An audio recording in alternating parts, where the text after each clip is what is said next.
more organized than last year. We'll see. We'll see how long it goes until I'm like, I'm just kidding.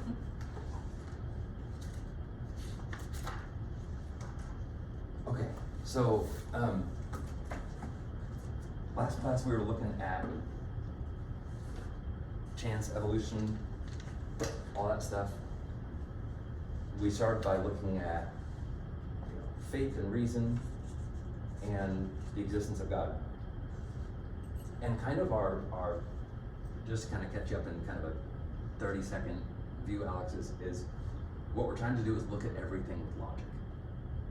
Because if the faith isn't reasonable, if we can't understand things through reason, then we have no business doing it. If it doesn't make sense to us, or at least if we can't prove that it's contrary to reason, then again, we have no business being Catholic. We have no business believing what we believe.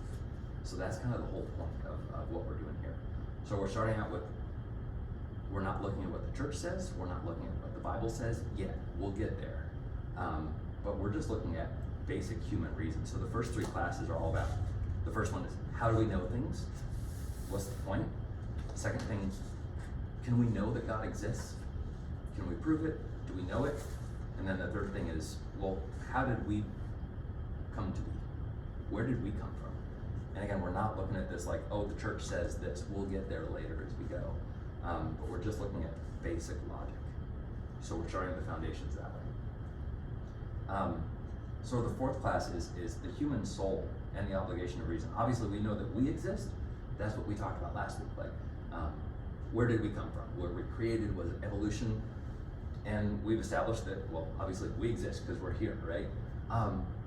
But now we have to go a little bit deeper, because we know that there's something that's different about us compared to a dog, a plant, other things that are alive, right? We're alive, but there's something different about us. So the human soul, that's what makes us different. So the first line, man alone possesses what St. Thomas Aquinas, the great philosopher, said. We have a rational or a spiritual soul. Now, every other thing that is living has a soul, right? Plants have souls, dogs have souls, but the difference is that their soul is, it's of a different nature. So there's 3 categories of souls. Vegetative, you can take in nutrition, hydration, grow, so plants and stuff. Sensitive, right? We would call a dog, a cat, an animal. Coral, right? Coral is a living thing. I just found that out a few weeks ago. Coral is an animal. I didn't know that. Anyway, Alex is probably here like, you idiot. Of course it is. They didn't do that. But they can acquire sense, knowledge, and use locomotion. They can move, right? So a dog, a cat, etc., they can recognize, oh, I'm hungry, I need food, right? And I can move to go get food. And then we have what's called a rational soul, and that's us. We can acquire intellectual or spiritual knowledge, and we can choose freely. Something I didn't know until I started teaching some of these classes is that dogs, cats, animals, anything that has a sensitive soul really can't choose things. They're all based on this, right? Instinct. If we're hungry, we can choose to eat or not eat. A dog, if there's food in front and he's hungry, he will eat. He doesn't get to make a choice, right? So we can make choices. So what's different about our soul? What is a soul? And to answer that, first we kind of go in a backwards way. What is death? The Catechism says, and again, we're not basing this solely on the Catechism, but just to kind of get our feet grounded, we call it the separation of the soul from the body. So as Catholics, we believe that when the soul leaves the body, that's what death is, okay? But a better answer for our purposes, since we're looking at this just from logic, is death is the process of reducing something down to its component parts. Okay, so what does that mean? When a tree no longer is able to stand, it falls. And then what happens? It starts to decay, right? Things start to decay or fall apart when they die. So then we look at our soul, right? Our soul has no component parts. We'll look at that here in a minute. Again, we have to kind of look at things and then kind of prove them a little bit later. But a soul has no component parts. It can't break down. You can't have part of a soul or not part of a soul. It either is or isn't. So anything that is outside of sense, anything that's not material, can't break down, right? It can't die. Love is forever. Well, it's kind of true, because the concept of love there's nothing to it, right? Love itself can't die. The idea of freedom, the idea of love, things like that. So the soul, the person, and the body, sometimes we talk about ourselves as a person, right? And we're more than just a soul, obviously, because we have feelings, we touch things, but we are able to kind of use both our soul and our body to create what's called self-awareness. So we can understand things that are outside of ourselves, right? A dog is not self-aware. He doesn't understand that he is a dog. He just is, right? But we understand that we are human, right? Since we were little, we probably knew that, like, oh, I'm Andrew, and no one else is Andrew. That's a weird thing, right? A dog cannot do that. So how is it that we can do that? Well, because of our soul. Okay, so we have a soul. We have something in us that is different. And then the church says, well, the soul is immortal. It'll never die. Well, that's a big claim. So how do we prove that? How do we know that? And there's 6 proofs, and I've kind of laid out 3 of them here, because the other 3 are a little bit more tricky and not really important. But the first one, intellect possesses the power of abstraction. Right? We can think about abstract things. The second one, the soul forms ideas of realities that are immaterial. So this one is a little difficult to get our heads around at first, and if you're not catching it, let me know, and we'll slow down. We have the power to know ideas or forms of immaterial realities, like logical sequence, moral goodness, things like property rights, things like cause and effect, substance. We know how things work. We can look at a machine and go, oh, that's broken because that's that, right? We can start to use logic. And these ideas that we are able to form, we're able to come up with these ideas. And these ideas are not material, right? So how can we make them? How can we make these ideas? How can we make something that's immaterial? Well, because our soul is immaterial. Because our soul is immaterial, we can make ideas that are immaterial. So philosophers will go down to that last bullet point and say, well, then it requires a spiritual principle. And if something is spiritual, meaning if something doesn't have material, it can't die. So because we can think of things that are not material, there's something in us that is not material, and if something isn't material, it doesn't die. So we're just going down these steps in logic, right? We're kind of taking away, we're not looking at what the church says, we're not looking at what the Bible says, we're not even looking at what Jesus says, we're just, again, using logic. Third one might be easier to understand. The will strives for immaterial goods. So our will, what we want, right? We want friendship, we want love, we want companionship. We also want things like prudence, justice, okay? One cannot produce what one does not possess. So if we are wronged by someone and we want justice, well, how do we get to that concept of justice? Where does that come from? It comes from something immaterial inside of us. How do we get that? From our soul, right? It's our soul and our will and our body, all in one. You might say, well, a dog likes friendship, a dog likes to be around other dogs. It's just reaction, right? Everything that an animal does is reaction. It sniffs a dog and goes, oh, curious. But when it's sitting there on its dog bed at 10 o'clock at night, it's not, I have a dog, so I eat a lot of dog examples, sorry. But the dog bed is not sitting there going, I wonder what that other chihuahua down the street is doing. It can't do that. It has no concept of doing that. All it can do is go sniff, want, right? Fourth, the intellect can reflect on its own active knowledge, and this is the big linchpin. This is the big thing. We know things, but we know that we know things. A dog can know things, a cat can know things, but we can know that we know things, right? It's that old thing of like, so I know you know, but you know I know you know, but I know you know, right? Dogs can't do that. We can do that. And again, we're reflecting on something that is immaterial. By the very fact that we can grasp or we can understand that something is out there that's immaterial, then therefore there's something in us that's immaterial. So when our intellect reflects on its own active knowledge, it's both the subject and the object of knowledge, right? When we sometimes call this, and therapists will call this being very self-aware. Yeah, being self-aware is because we have immortality in us. 5, man has a natural desire to live forever. Animals don't. And then the existence of moral law, right? The concept that there's something bigger out there. And then kind of our bonus, our 7th reason is every other culture has done it. Every other culture has had this. From ancient Egypt's Book of the Dead to Western civilization's Bible, every civilization, every culture has attested to the existence of an afterlife. Everyone thinks that there's something else out there.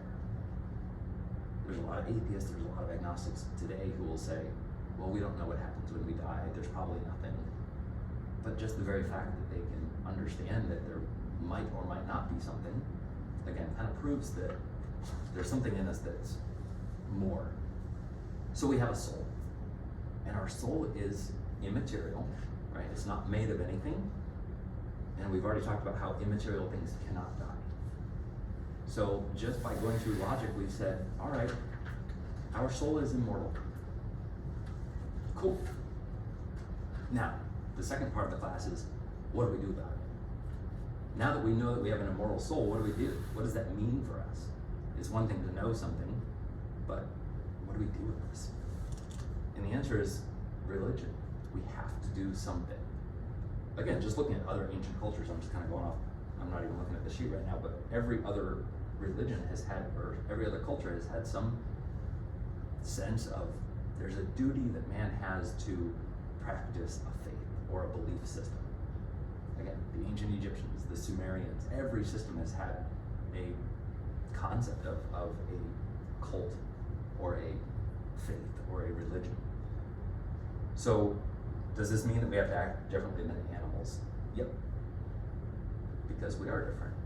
We've already determined we have an immortal soul. The existence of our soul demands that there's something beyond the here and now.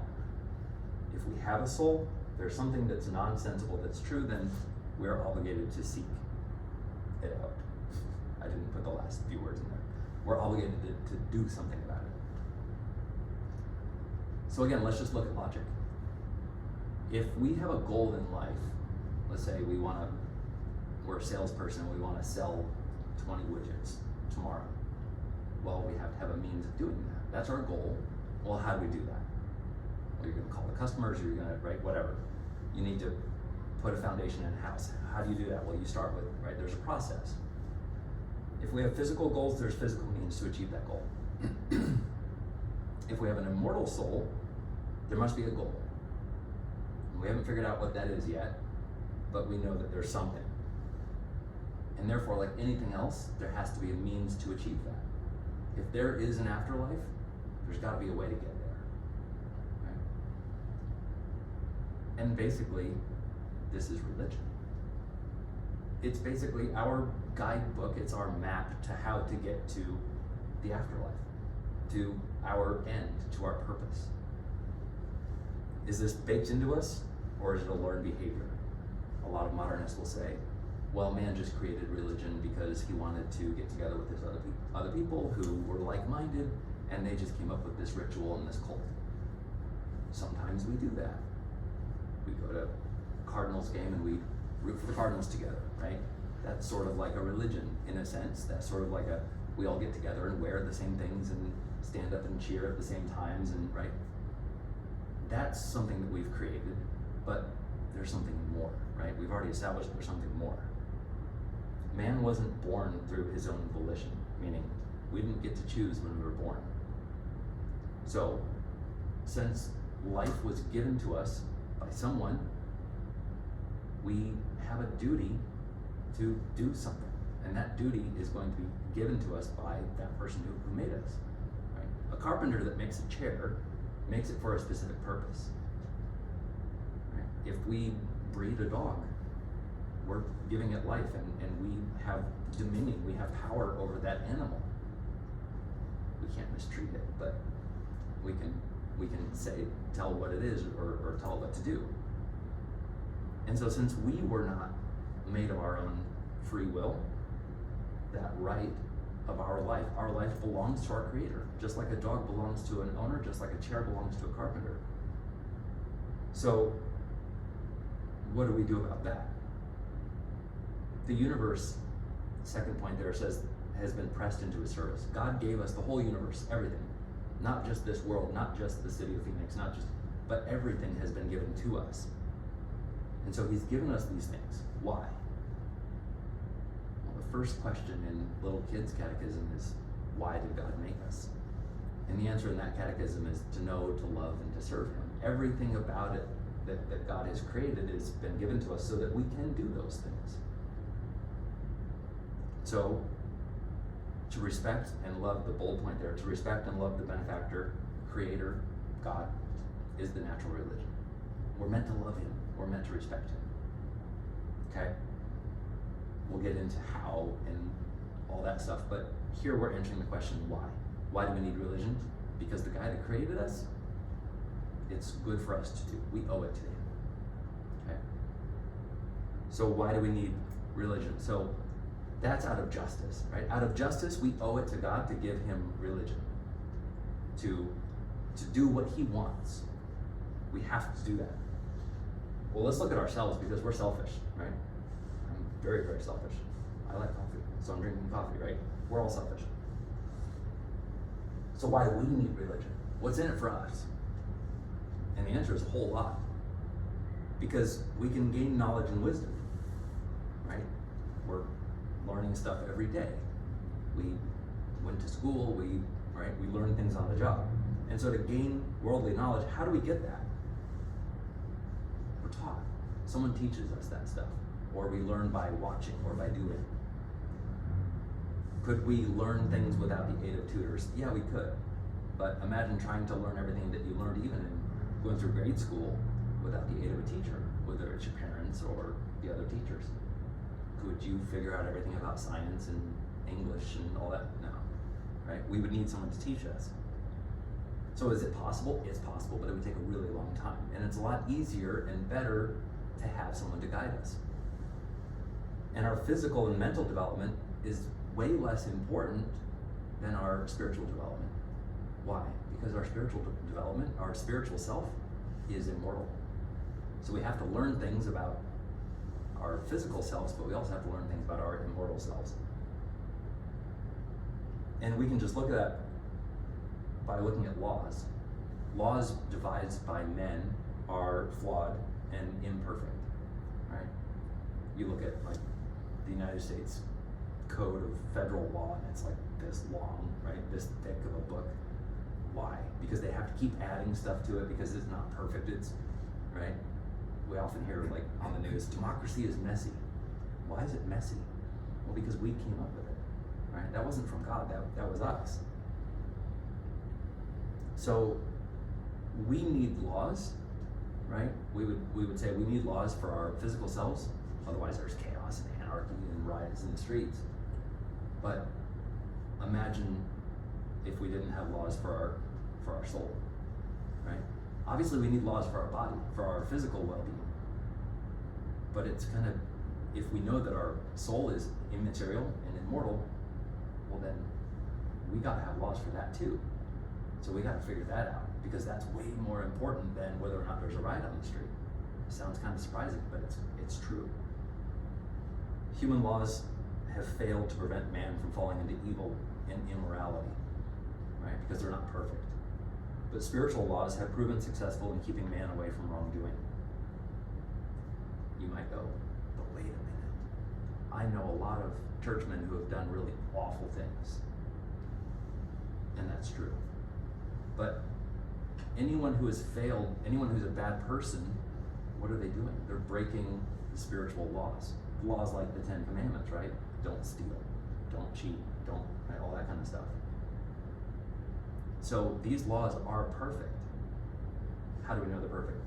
We'll get there, but spoiler, because God gave them to us. And anyone who is evil or bad is not bad because the laws are bad, they're bad because they're not following the laws. All right?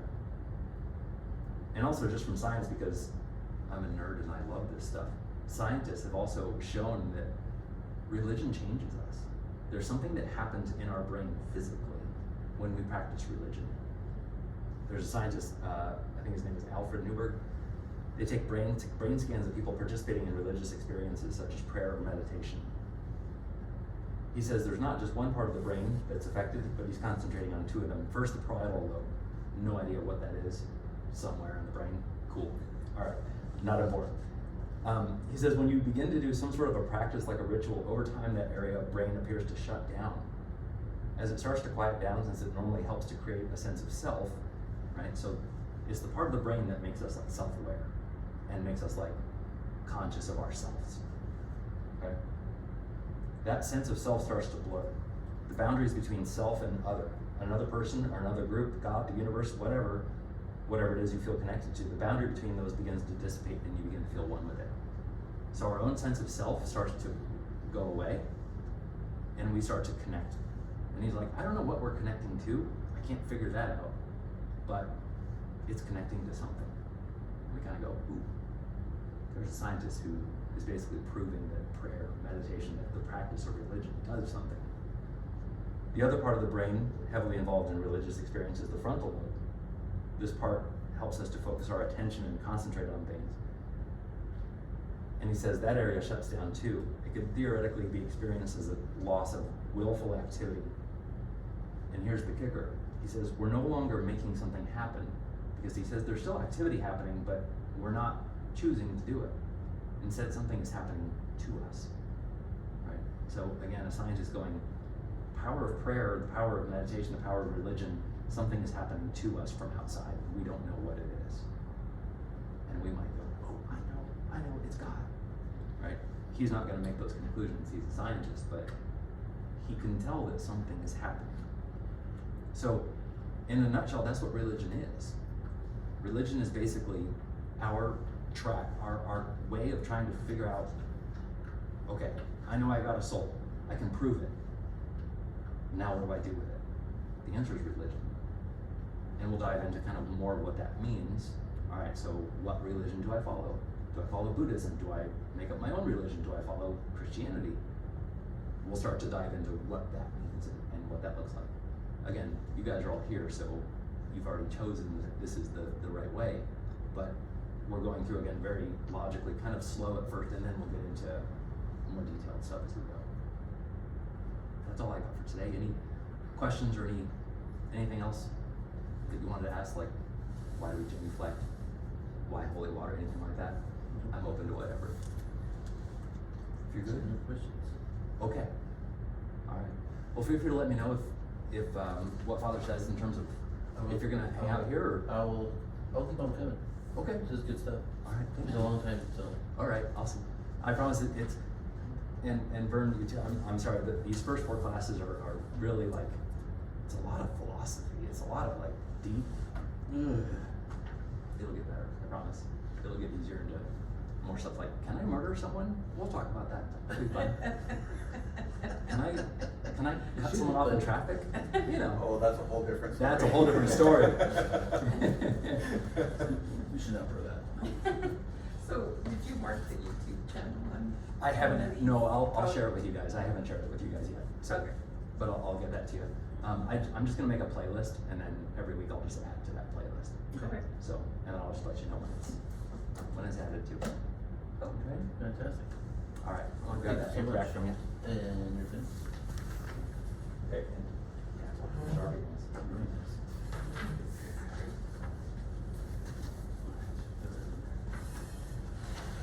It's good to see you guys. Great to meet you, Alex. Thank you. Again. See you later. Thank you. Thank you. Where do you enter from the front right here? You said? Yeah, usually I tried unlock- earlier and it was locked. Yeah, Or I you unlock already it did? Okay. like 5 minutes or so before or something. Oh, okay. That's why. Yeah, because we were trying to get in. Yeah, I usually try to get here around 10 and open it. I was a little late this morning. Oh, Sorry. okay. No, it's fine. We were We just were, getting we were, the kids. yeah. Oh, yeah. We got the classes where those